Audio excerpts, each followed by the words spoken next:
13 जून 2025 की सुबह एक बेहद चौंकाने वाली और गंभीर खबर ने पूरी दुनिया को हिलाकर रख दिया, जब इजराइल ने अचानक ईरान पर एक बड़ा सैन्य हमला किया। यह हमला सिर्फ साधारण सैन्य ठिकानों तक सीमित नहीं था, बल्कि सीधे तौर पर ईरान के दो महत्वपूर्ण न्यूक्लियर साइट और कई अन्य सैन्य प्रतिष्ठानों को निशाना बनाया गया था। इस हमले से तेहरान और उसके आसपास के इलाकों में तेज धमाकों की आवाज गूंजने लगी और देखते ही देखते पूरे ईरान में आपातकाल घोषित कर दिया गया। इजराइल के इस हमले को उसकी अब तक की सबसे बड़ी और सुनियोजित सैन्य कार्रवाई बताया जा रहा है। जहां एक और इस ऑपरेशन को ड्रोन और मिसाइल की मदद से अंजाम दिया गया, वहीं दूसरी ओर इजरायली वायुसेना ने बेहद सटीकता के साथ नतांज परमाणु सुविधा केंद्र, बैलिस्टिक मिसाइल डेवलपमेंट सेंटर और उन जगहों को निशाना बनाया जहां ईरान के शीर्ष परमाणु वैज्ञानिक कार्यरत थे। फिलहाल इस अटैक में 78 लोगों के मारे जाने और 300 से ऊपर लोगों के घायल होने की सूचना है। विभिन्न मीडिया से मिल रही जानकारी के अनुसार 6 वैज्ञानिक, सेना के कई आला अधिकारियों के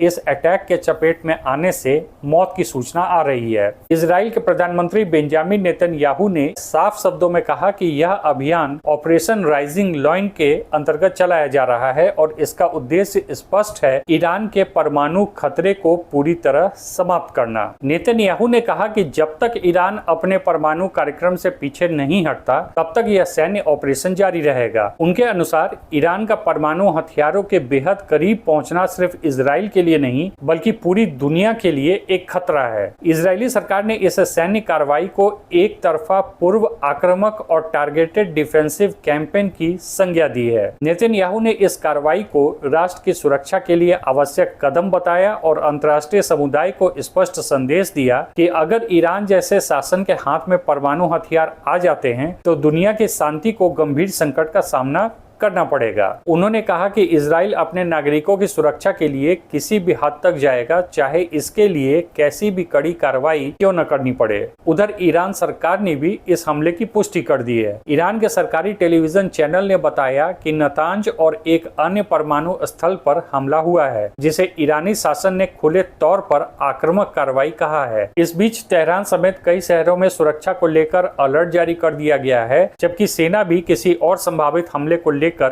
पूरी तरह से सतर्क है। फिलहाल इजराइल और ईरान दोनों ही अपने अपने मोर्चे पर अड़े हुए हैं और दुनिया सांसें रोककर इस संकट के और गहराने या किसी चमत्कारिक समाधान की प्रतीक्षा कर रही है।